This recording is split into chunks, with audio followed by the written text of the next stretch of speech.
An integral part of your university's laboratory safety program is comprised of the Chemical Hygiene Plan. A component of this plan is autoclave safety. Students, staff, and professors are to be protected from the health and safety hazards presented by the use of autoclaves in your laboratory. In this program, we'll cover the proper use of an autoclave. We will discuss sterilization, using an autoclave, some limitations of autoclaves, good laboratory practices as applied to autoclaves, and some characteristics of autoclaves. Sterilization can be achieved using a number of techniques, such as heat, irradiation, filtration, and chemical sterilization. In the microbiology laboratory, the most widely used sterilizers are autoclaves. Autoclaves eradicate microorganisms by use of pressurized steam to cause thermal stress. To achieve a sufficient kill rate, it is necessary to raise the temperature such that even the most thermotolerant microorganisms are inactivated.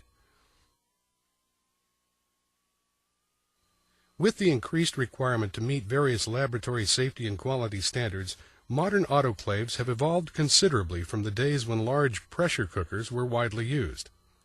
There are three primary uses for autoclaves.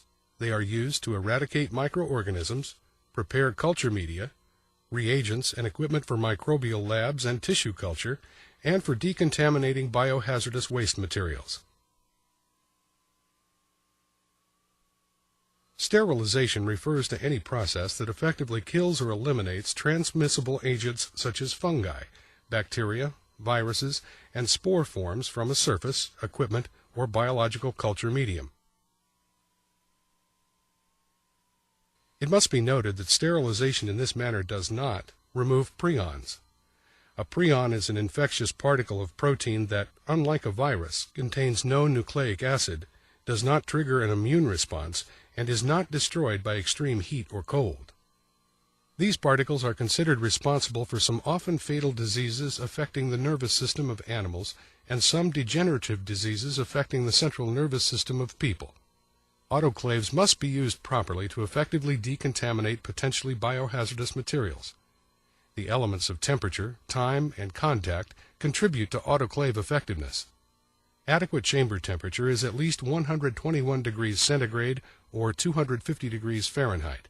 Adequate autoclaving time varies depending on what you want to sterilize, but generally a minimum of 15 to 30 minutes is required, measured after the temperature of the material being sterilized reaches 121 degrees centigrade and 15 pounds per square inch or psi pressure. The tighter the autoclave is packed, the longer it will take to reach the 121 degrees centigrade in the center of the load. You should never mix contaminated and clean items together during the same autoclave cycle. All waste requires a minimum of 45 minutes of exposure time on the liquid cycle. Increase the time, possibly up to 60 minutes for larger loads. Steam saturation of the load is essential for effective decontamination. Air pockets or insufficient steam supply will prevent adequate contact.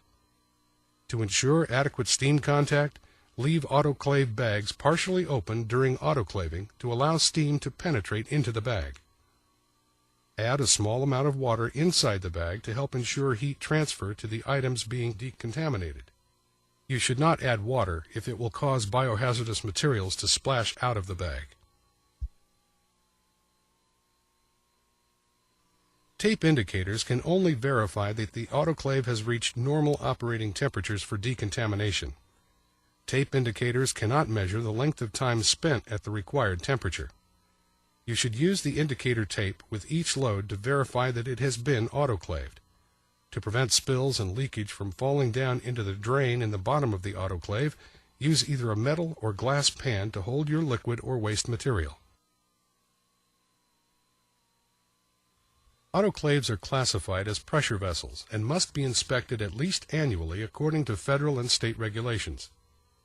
To prevent injuries when using the autoclave, rules must be followed and personal protective equipment must be used. You must wear heat-resistant gloves, eye protection, closed-toed shoes, and a lab coat, especially when unloading the autoclave. Do not put sharp or pointed contaminated objects into an autoclave bag. Place them in an appropriate rigid sharps disposal container. You must use caution when handling an infectious waste autoclave bag, in case sharp objects were inadvertently placed in the bag. Never lift a bag from the bottom to load it into the chamber. Always handle the bag from the top. Prevent steam burns and shattered glassware by making sure that the pressure in the chamber is near zero before opening the door at the end of the cycle. Slowly open the door just a little way to allow the steam to escape gradually. Allow items to cool for at least 10 minutes before removing them from the autoclave. Never put sealed containers in an autoclave. They can explode.